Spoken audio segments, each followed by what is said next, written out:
It's Phil's Pop Culture Podcast. Watching television. A dynamite place to be. Dynamite! Sponsored by Vandelay Industries, importers and exporters of fine latex products since 1992. And now, the man who taught Frank Burns how to eat worms, here's your host, Phil Kahn.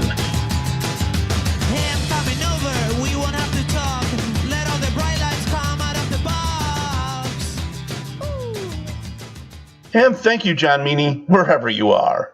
I am indeed Phil Kahn, and I welcome you to this edition of Phil's Pop Culture Podcast. Hey, what is it, girl? Timmy's in the well again? No? Oh, Jon Provost is on the line and ready for his interview? Well, that's great. What do you say we enjoy a conversation with him as he reminisces about his time playing Timmy on Lassie? Does that sound good, girl? Good. Hi, John. Thanks so much for being with us today. Hey, Phil. Thanks for asking me. Now, I've got to ask this right off the bat. How many times does somebody come up to you and make some kind of Timmy is in the well reference? It must be all the time. Well, more than you would think. And, you know, the funny thing is, we have not a clue where that catchphrase came from, because, you know, Timmy did fall in all kinds, or off of, you know, into mine shafts and, you know, quicksand, into rivers, you name it, but never in a well. But, you know, like you said, everybody knows that, everybody says it, and we don't have a clue where it came from. Oh, see, now I've got to research it. I've got to get to the bottom of it. All right. Well, no, I did ask June Lockhart once. Yeah. And she said, she says, she said, no, because that never did happen. And I said, I know, but everybody says it. And she said, well, sometimes on the set, it would be time for you to come for work, and you'd be off playing or something, and they'd, maybe somebody just said, well, where's John? He said, he fell in the well. Who knows? That story sounds as good as anything else. Yeah, let's go with it. All right. So you began your acting career. You hadn't even turned 3 years old when you got your first gig. Is that true? Correct. Let's put it this way. I'm a real believer in being in the right place at the right time. Mm-hmm. And, it was crazy because neither one of my parents were in show business. My parents weren't even from Hollywood, much less even California. My mom was from Texas. My father was from Alabama. But they had both moved out here. They met in Hollywood and got married in 1940. And Mom read an ad in the L.A. Times that Warner Brothers was looking for a 2 to 3 year old blonde boy to be in this movie that was going to star Jane Wyman. Mm-hmm. Well, my mom, when she was growing up, her idol was Jane Wyman. So she thought if she took me on this audition, she was going to meet Jane Wyman and get her autograph. Oh. Think about it. And so, my dad told her she was crazy, but she said, well, I'm going to go and try. And so Mom took me, and there were over 200 little boys and even some little girls whose moms had cut their hair to look like little boys. No kidding. And trying out for the part, and I got that part, and so that just started everything. And Mom ended up getting a lot more than an autograph. I'll tell you that. Indeed. And then it took off from there. You appeared in several films, including The Country Girl, 1954, with Bing Crosby and Grace Kelly. Yeah, that was my first movie. The one with Jane Wyman was called So Big. It starred Jane Wyman and Sterling Hayden. Then the second movie was Country Girl, Bing Crosby, Grace Kelly. And then that led to a contract with RKO for 5 movies. And I ended up doing, before Lassie, 10 movies and even some early live television shows. Before the age of 7, because when I started Lassie, I was 7 years old. Right. How well do you remember? Probably not that well. It's probably vague memories, right? Well, when you think about it, how much do you remember from when you were 3 years old? Probably not a lot. The first two movies, I really don't remember, Phil. I don't remember anything.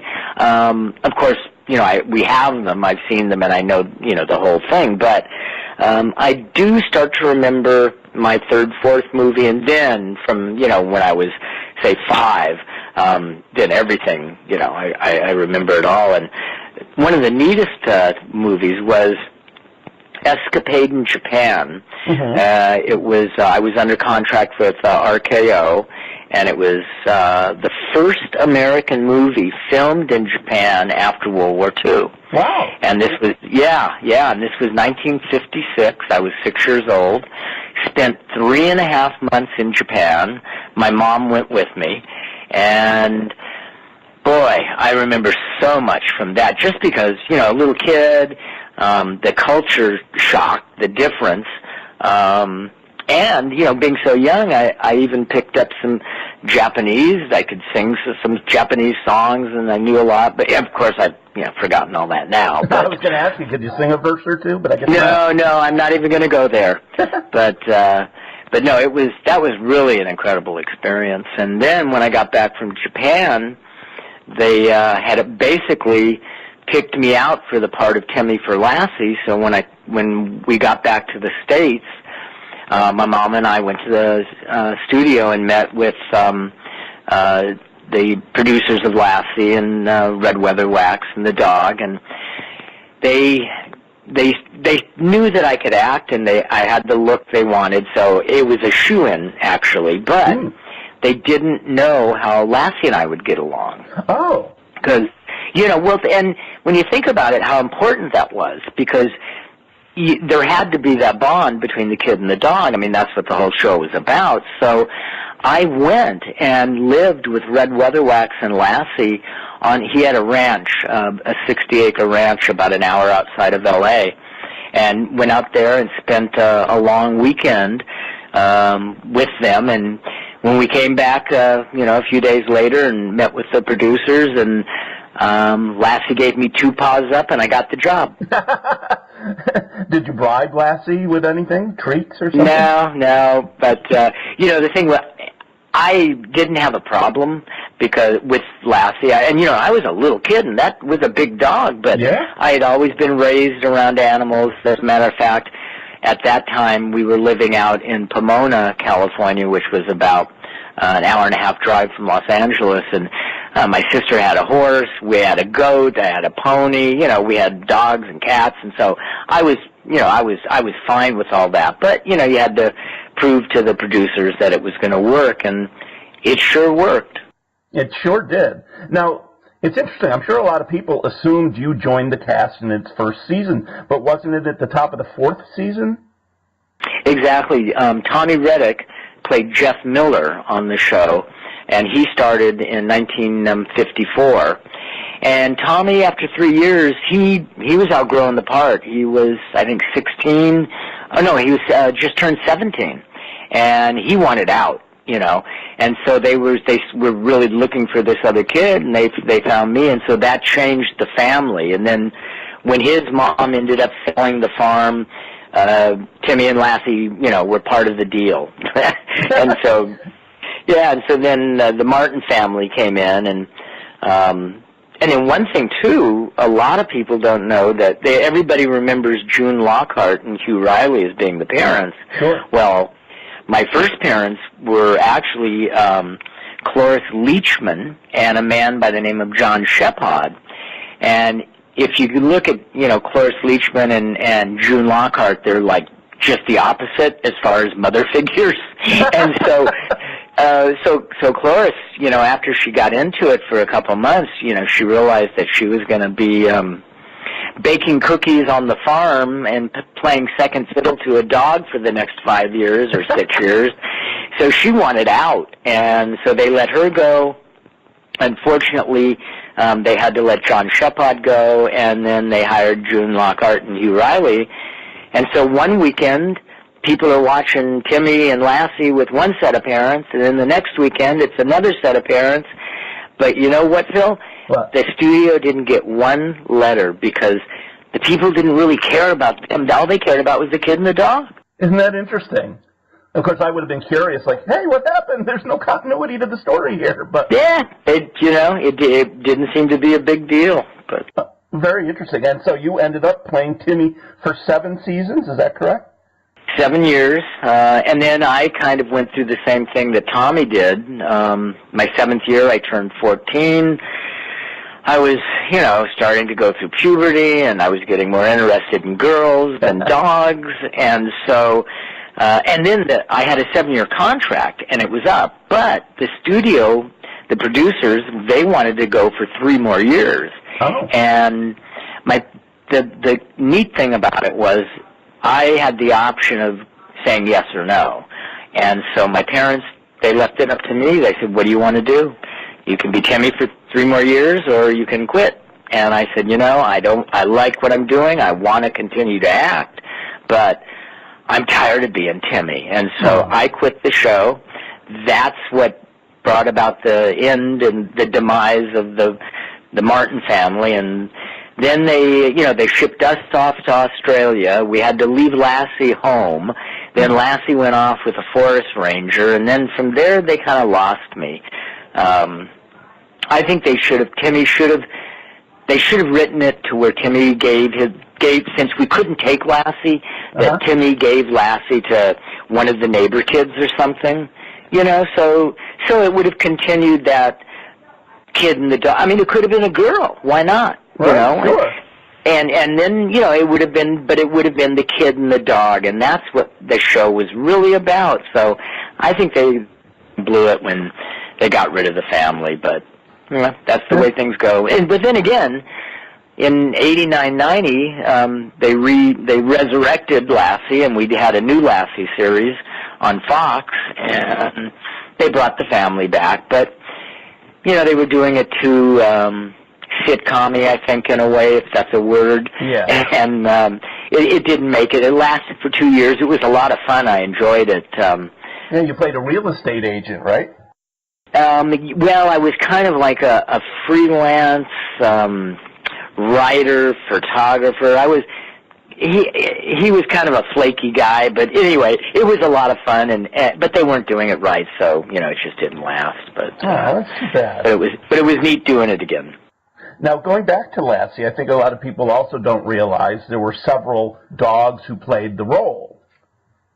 Right. A lot of people, even today, they're curious. They want to know, well, did you have 3 or 4 Lassies doing different things? And no, it wasn't. Red Weatherwax, the owner and trainer, the Weatherwax family, his son now has the 12th generation Lassie, direct descendant from the original, and Rudd had owned, bred, and trained every Lassie since 1940.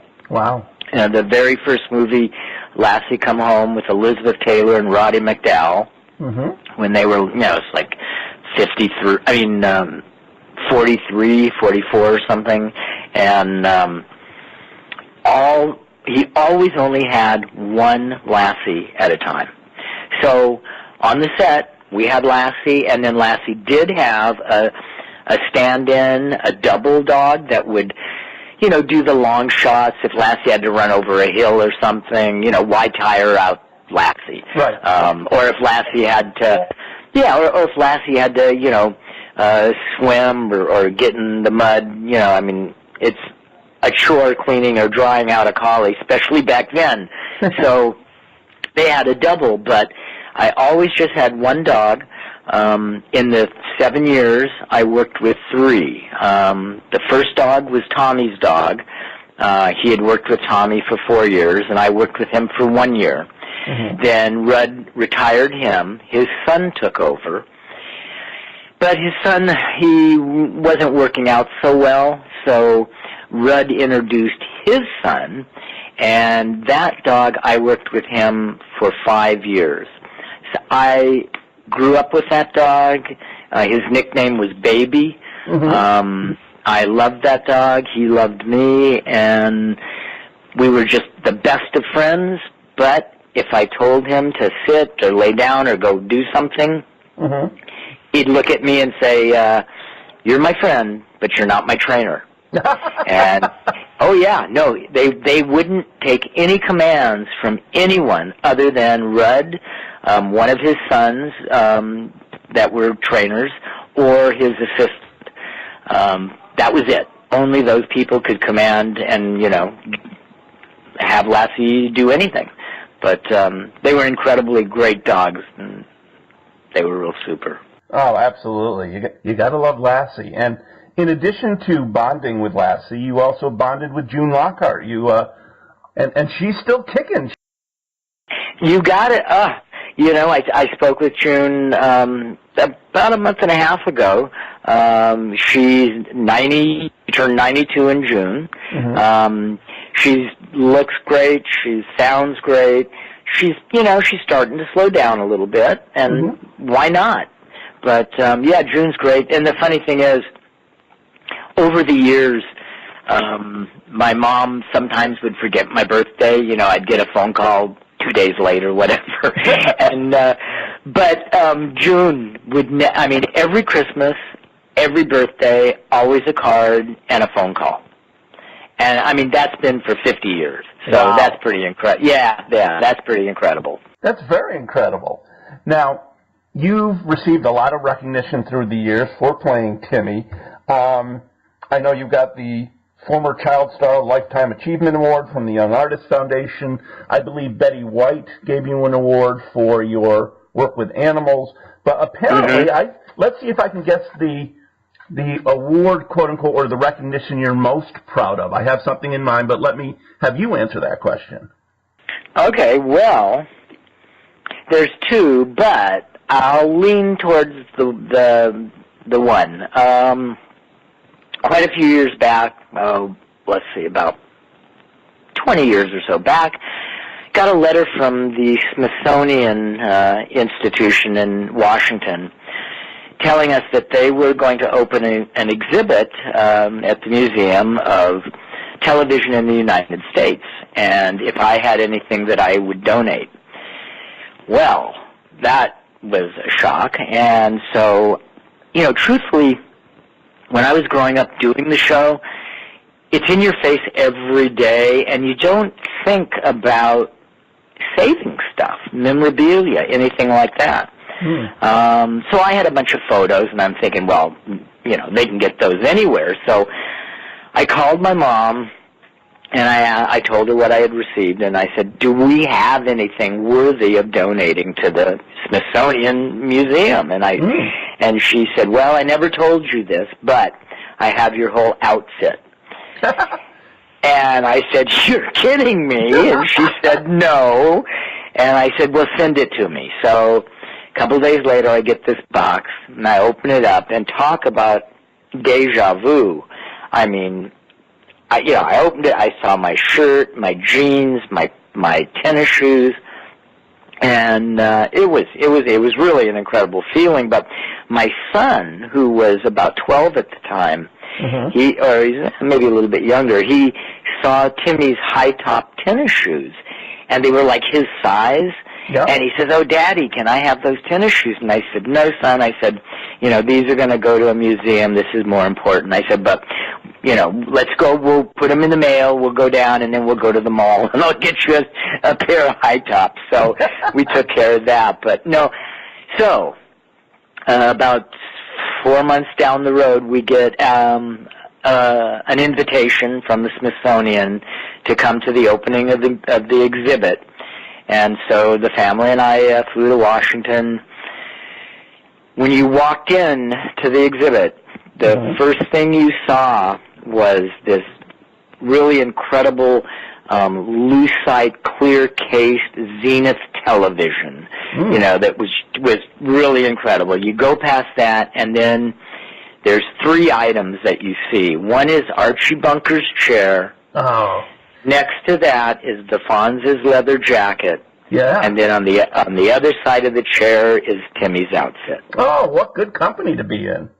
Exactly. So that was the most. And then the other one that I'm really proud of was in 1994, I got a star on the Hollywood Walk of Fame. That's the one I had in mind. I was wondering if that was your number one. Yeah, so those are the two number ones.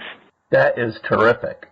Now, in 2007, it was the 50th anniversary of you becoming Timmy, and you wrote your memoir. And surprise, surprise, what's the title of the memoir? Let me guess. Timmy's in the well. There you go. Well, I gotta tell you how that came about. My wife, Lori Jacobson, she's an author and a Hollywood historian, and I have a lot of stories, but it was hard for me to put them down. So we got together and took about 6-7 years to put this thing together. But we did my autobiography and interviewed, about 150 people that from the past and present, and really, it was a labor of love and something that I always wanted to do. And it's, not just the Lassie. It starts from day one up until about 7 years ago. And, we've added another chapter to it to bring it up a little bit more up to date. But it was a lot of fun. But the name, the title, we couldn't figure out the title. We're thinking, wow, what could it be? And so Lori's on the phone with a friend of hers, and she says, "Oh, come on, Lori, Timmy's in the well," and that did it. So whoever came up with that originally, thank you very much. And it became a New York Times bestseller because of that title, I'm assuming. Well, let's see. Well, we're still waiting on that, but no, it's available. You can order it online, or have your bookstore order it, or if somebody wants a copy signed or dedicated to someone, they can just go to my website, which is jonprovost.com, and order one there. Oh, that's great. And a lot of other things. And if people are just interested at all, they can go to my website. I put down, where different appearances, where I'm going to be in the future, and a lot of photos and memoirs and things. They can have some fun with it. Well, I've actually placed a link to the website on my Pop Culture Place website, and I also, you can tell Lori, I gave her a little plug. I put a link to her, I believe it's Legendary, what is her website? Yeah, Living Legends. That's right, and what does she do with that? Yeah. She represents a lot of, quote, nostalgic celebrities, and have them take a look and see what's going on there. And the books that she's authored on Hollywood and stuff. So thank you. Yeah, I wanted to quickly change gears. You said you left Hollywood because your hormones were raging and you didn't want to play Timmy anymore. You became quite the teenage heartthrob, didn't you? Please dish on that. Who were some of the young Hollywood starlets that you perhaps dated? Well, like I said, I was at 14. I was tired of Timmy, but I wanted to continue to act, so I did. The next move. Well, let's see. After Lassie, I did a couple little television stuff. I was on Mr. Ed. I went from the smartest dog to the smartest horse. And then, great movie was This Property is Condemned with Robert Redford, Natalie Wood, Charles Bronson, Mary Badham. Do you remember To Kill a Mockingbird? Sure. Mary Badham, she played Scout, the young girl in that. Oh, and yeah. Yeah, she was in this movie. It was this movie, This Property is Condemned. We filmed it in the South, down in Alabama and Louisiana. And then after that, I did a movie in the Philippines called The Secret of the Sacred Forest, and I was 17. Mm-hmm. And now this is a movie that you or no one has ever seen. It was the worst movie I think about ever made. But we had a lot of fun doing it. It was, we spent a couple months in the Philippines and that was great. I had a great time, but it was horrible. It was a horrible movie. And then I got lucky again and did a movie with Kurt Russell for Disney called The Computer Wore Tennis Shoes. Oh, one of my favorites. Oh, yeah, it was a great cult-type film, Absolutely. and Kurt and the guy, everybody was great. I had just turned 18, Kurt just turned 18, and, then I was looking around and I go, man, I've been working for 15 years. And I said, it's time for a break.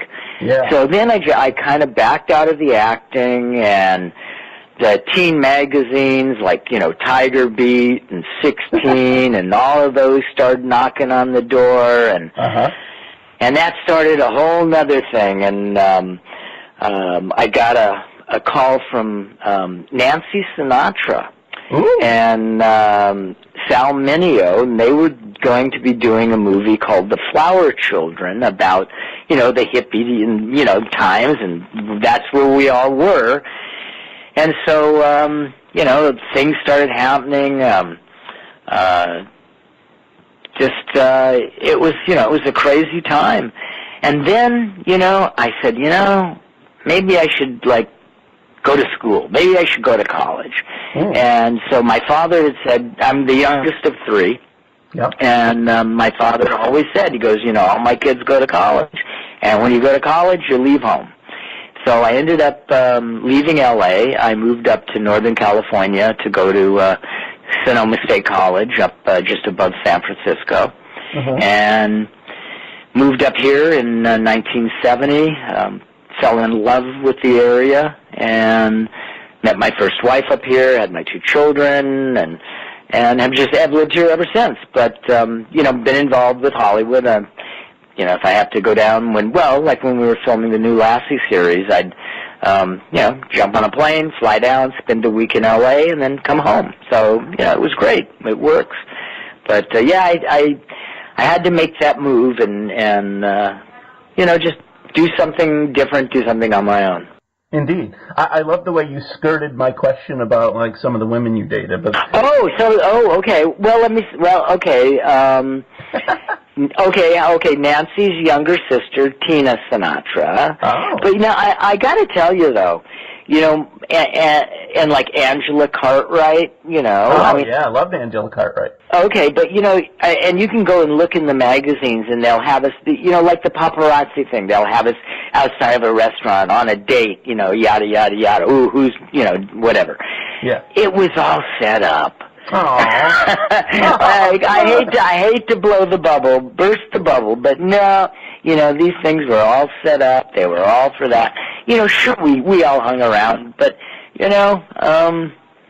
most of us just dated regular people. We were all friends, and we were friends and buddies, and we see each other all the time, and that's great, but, I don't know. I'd say 90% of all those were all, set up for the photo op.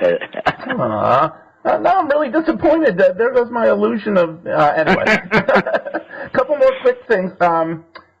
Give me a really cool Lassie anecdote. Like, maybe it was your favorite episode, or maybe it was a funny thing that happened. Okay, here you... Okay. This one's the easiest. Okay. Well, not... Okay. Yes, we know Lassie was the star. That was the name of the series. And Rudd Weatherwax, the owner of Lassie, I never knew my grandfathers. They were both deceased. And so when I started the series, Rudd became my surrogate grandfather. He was a gruffy old guy. I loved Rudd. But, he looked out for me like he looked out after his dogs. And, boy, you did not, you didn't look at one of his dogs, funny without he'd let you know about it. So anyway, we were doing an episode that entailed me and Lassie on a raft going down some rapids.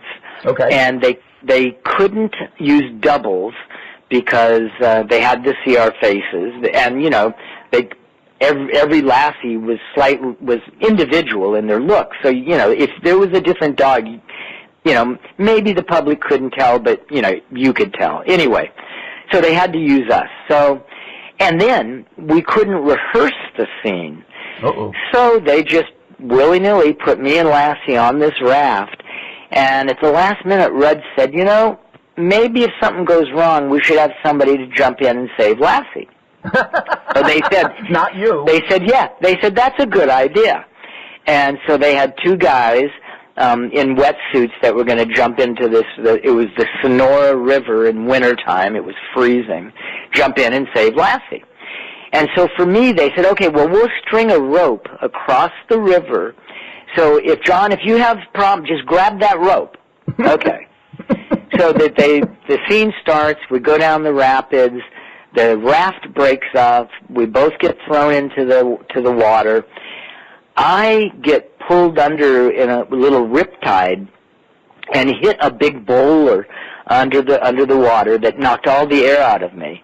I come up to the surface, I'm gasping for air, I'm swallowing water, and the director's going, oh, this is great, because that's what I was supposed to be doing, but guys, it was for real. Well, yeah, so, the Lassie goes down, the guys jump in, they pull Lassie out of the rapids, and then Timmy goes floating by that safety rope. Timmy's gone.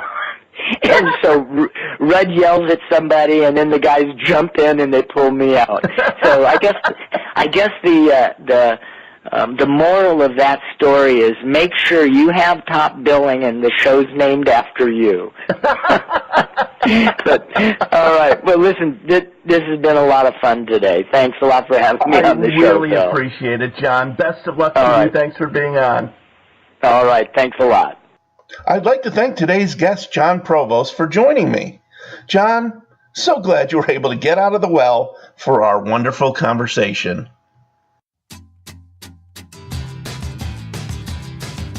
Watching television. We hope you've had a dynamite time listening to this edition of Phil's Pop Culture Podcast. Join us again next time for another stroll down memory lane. Until then, let's be careful out there. Watching television. Watching television. Watching television. Watching television. Hey, I'm coming over. We won't have to talk. Let all the bright lights come out of the box. Ooh. Watching television. Watching television.